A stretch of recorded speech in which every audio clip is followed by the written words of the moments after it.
An integral part of doing community engagement is working out who is who in the zoo. In other words, who are the people you need to consult with and engage? What are their concerns, their histories, and their stories? A stakeholder can be formally defined as an individual or collective group that is likely to be affected directly or indirectly, positively or negatively by the program or project. Many stakeholders also are likely to have enough access to or influence of and the use of resources and power to create some impact or potentially affect the outcome of the decision.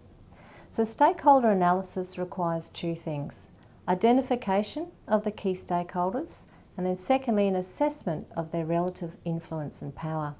For example, in a case of a new urban development, the stakeholders might include local government, residents, tourists, sports, recreational and other users of the area, even dog walkers. Retail and other businesses would be in the mix.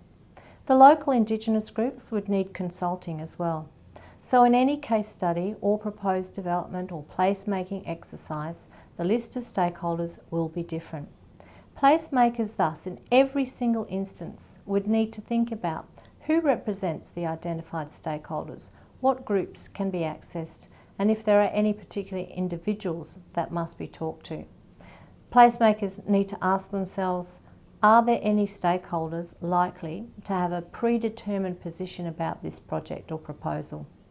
What are their underlying interests and concerns?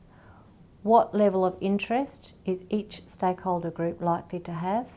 And what impact could they have on the project or process at hand?